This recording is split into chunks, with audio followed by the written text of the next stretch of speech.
কৃষ্ণ দ্বৈপায়ন ব্যাসকৃত মহাভারত, সারানুবাদ রাজশেখর বসু। আদি পর্ব, অধ্যায় ৩, উতঙ্ক, পৌষ্য ও তক্ষক।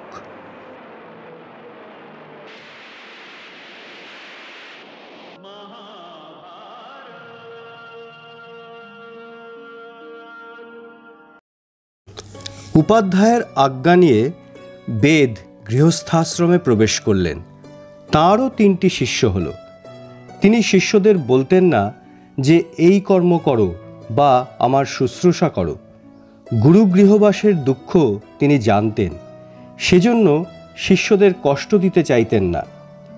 কিছুকাল পরে জনমেজয় এবং পৌষ্য নামে আরেক রাজা বেদকে উপাধ্যায়ের পদে বরণ করলেন। একদা বেদ যাজন কার্যের জন্য বিদেশ যাবার সময় উতঙ্ক নামক শিষ্যকে বলে গেলেন, আমার প্রবাসকালে গৃহে যে বিষয়ের অভাব হবে তুমি তা পূরণ করবে।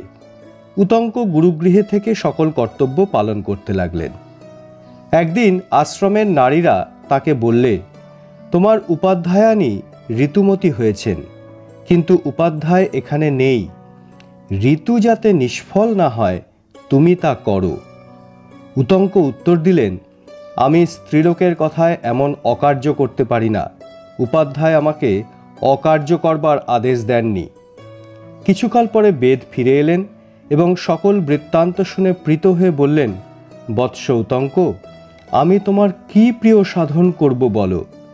তুমি ধর্মানুসারে আমার সেবা করেছ, আমাদের পরস্পরের প্রীতি বৃদ্ধি পেয়েছে, তোমার সকল কামনা পূর্ণ হবে। এখন তুমি স্বগৃহে যেতে পারো।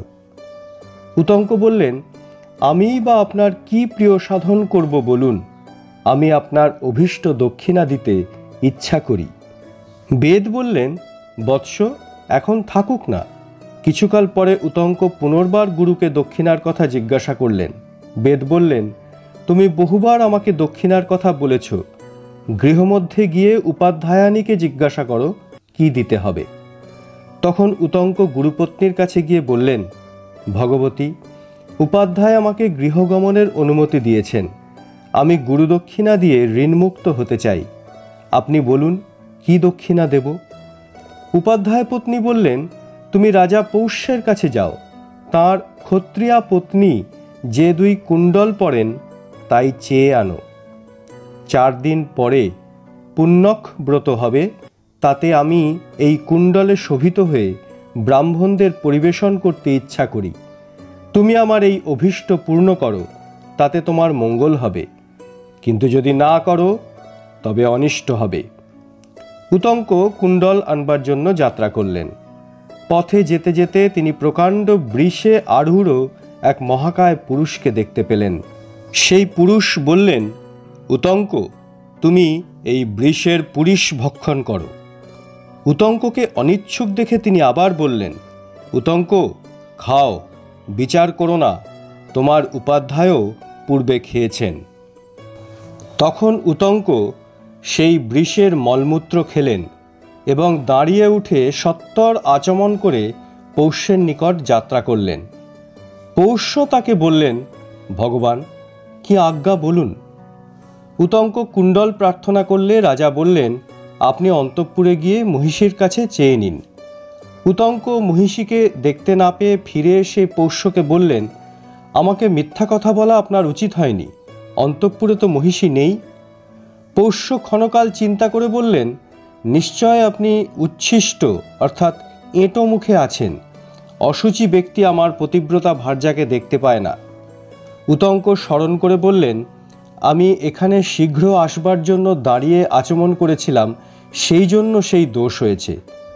উতঙ্ক তখন পূর্বমুখে বসে হাত পা ধুলেন এবং 3 বার নিঃশব্দে ফেন শূন্য অনুষ্ণ হৃদ্য জল পান করে 2 বার মুখাদি ইন্দ্রিয় মুছলেন।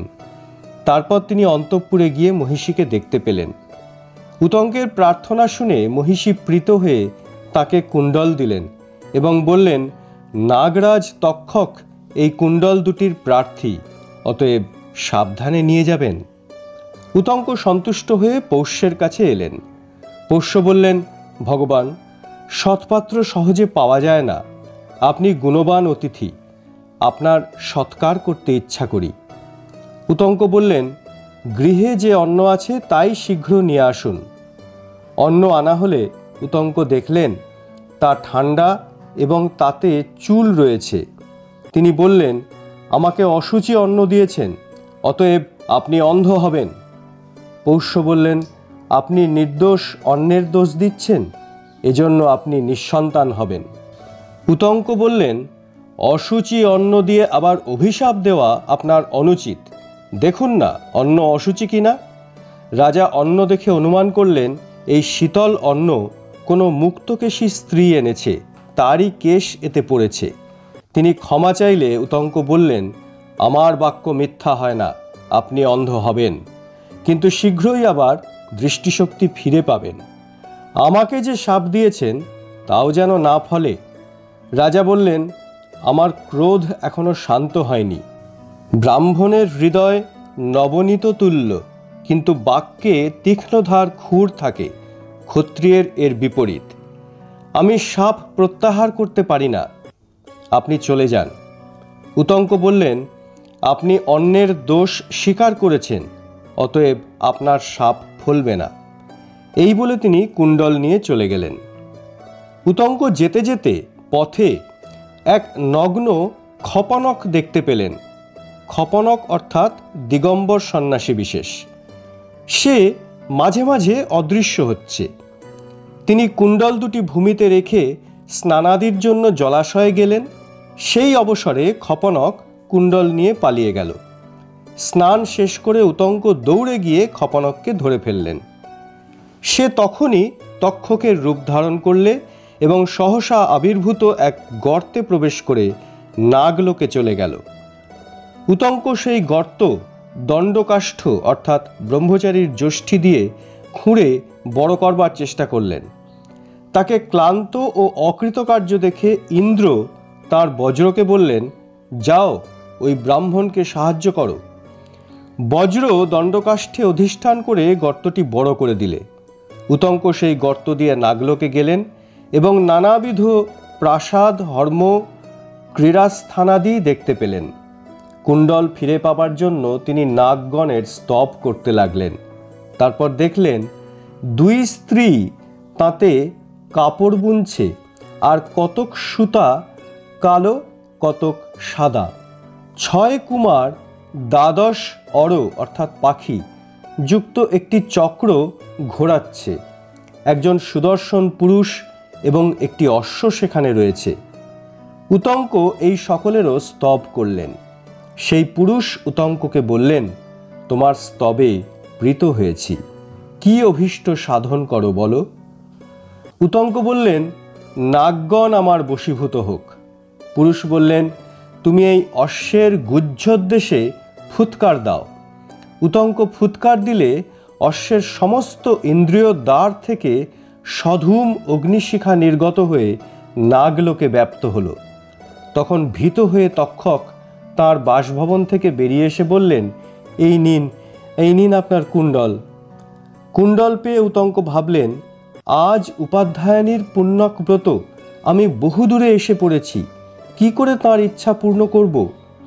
সেই পুরুষ তাকে তখন বললেন, তুমি এই অশ্বে আরূঢ় হয়ে যাও, ক্ষণমধ্যে তোমার উপাধ্যায়ের গৃহে পৌঁছবে।